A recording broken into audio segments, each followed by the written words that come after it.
Hi everybody, welcome to Live with Chaudhry here in Liverpool at Drug Discovery 2023. I'm delighted to join my good friends from Depixus, Nigel Skinner and Christine Blancher, my apologies. See, I need to practice my French. And it's lovely to see you both. I hope you're well. We are going to be talking about a poster which you can see behind them because they don't have a booth this week, but they do have a poster. So first of all, Nigel, Christine, it's lovely to see you both. How are you? Good, thank you. Very good, Rizwan. It's been too long. It's been a long time since I last seen you, Nigel. Yes, certainly.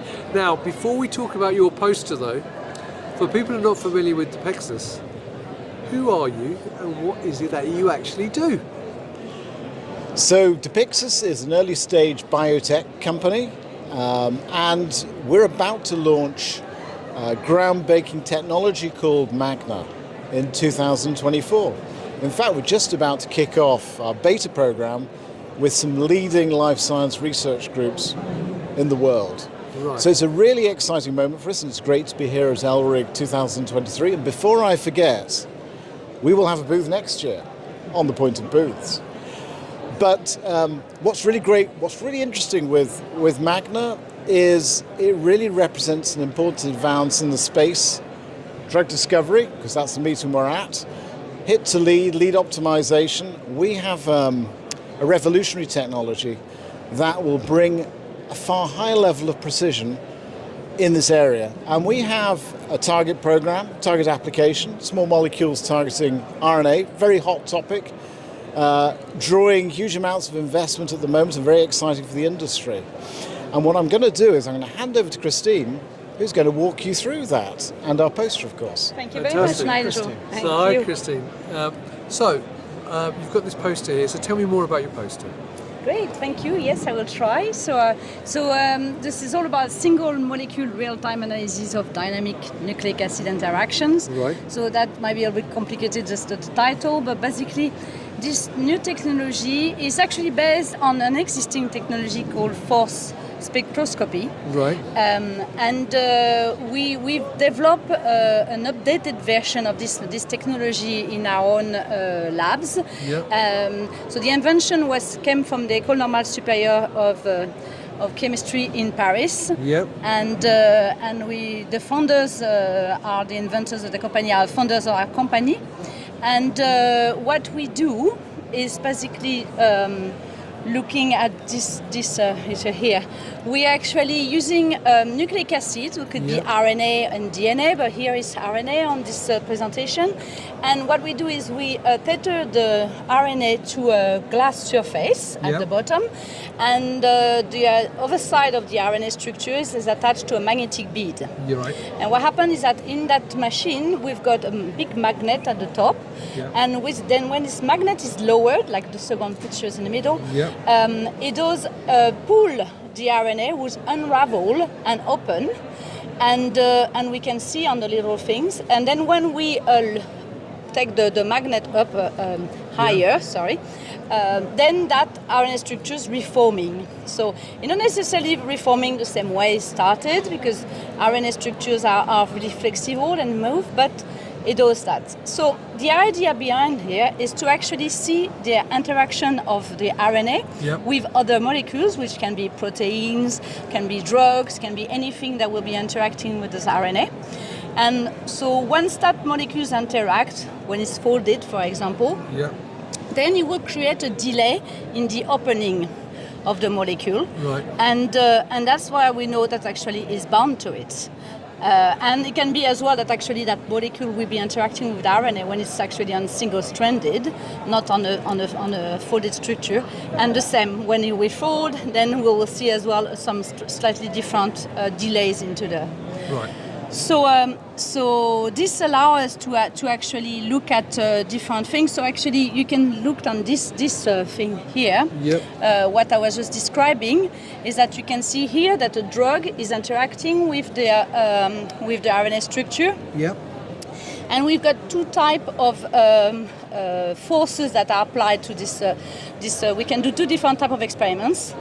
One is a ramp experiment, which is the first one on the left here, and then we can basically slowly decrease the magnet lower down, and increase the force by doing so. And you can see on that middle graph that if the compound or the molecule is actually facilitating the binding of the stability, of that structure, then there will be a delay in the opening of the molecule. Right, okay. While if the molecule is actually destabilizing the structure, then that structure will open quicker than it is when it's not bound to anything, which is the middle line.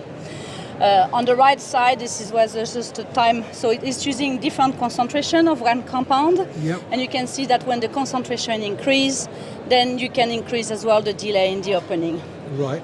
So, and then we've got different assay modes doing as well. So we can, so the one I'll show you at the top is the one I was talking about for the RNA targets. But we can as well look at binding, actually look at the bottom part, which is actually the binding location mode using DNA double-stranded. So what we do is that we make a little loop at the end of the double-stranded DNA. And then we can open this double-stranded DNA as well the same way that I just described for the RNA, using the magnets. And then here we can actually see either molecules that bound to if we got, for example, a modification of a base in DNA, like it happened for methylations or any other modifications, then we can use an antibody that recognizes this modification, who's going to be binding to that double-stranded helix. And then again, once we open it or close it, there will be a delay in the opening and the closing, and we'll be able to pinpoint exactly the location of that modified base using this technology. So this is quite unique in the sense for that. And then the middle mode is the binding strength mode. This is the latest application that we're working on. I don't know if you can see it very well on that little picture, it's a little bit dark. But it's actually looking at protein interactions. So you got two proteins interacting with each other.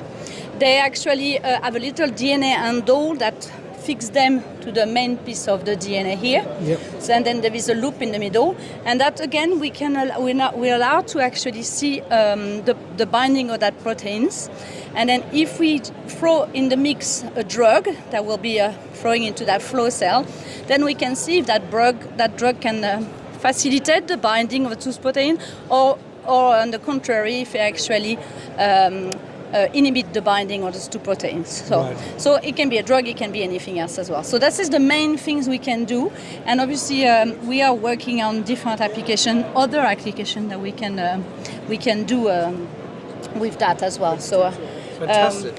Is there anything else you'd like to highlight?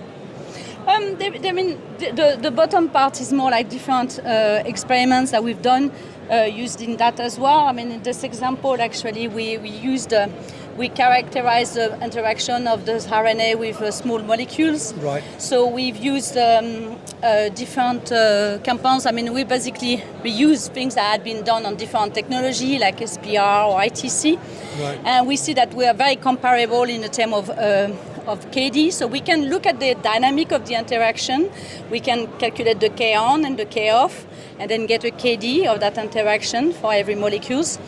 And we can see that actually, in the first example, there was a stabilization of the argininamide.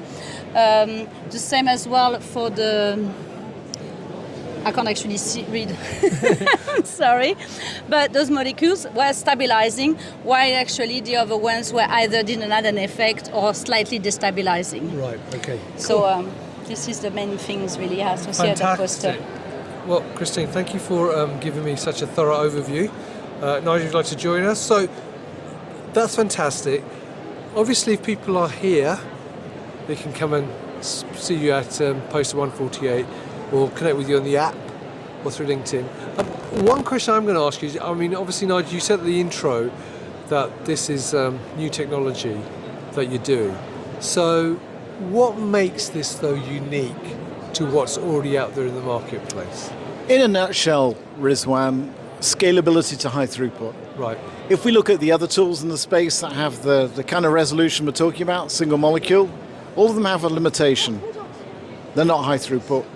And this has the ability to be high throughput, which is important, very important, when we're talking about applications like the one that Christine described just now in lead optimization. Fantastic. So, as I said, if people are here, they can come to your poster 148, they can connect with you on the app, contact you via LinkedIn. But if people are not here, where else can they meet Depixus and the team, and where else can they get more information? Follow us on LinkedIn. We've got a great and very active LinkedIn presence, helped by yourself, of course, Rizwan. Our website, depixus.com, is a great resource. If you're interested in partnerships and applications, my colleague Christine is a brilliant point of contact for that. Email is very simple, christine.blancher@depixus.com. Absolutely, absolutely.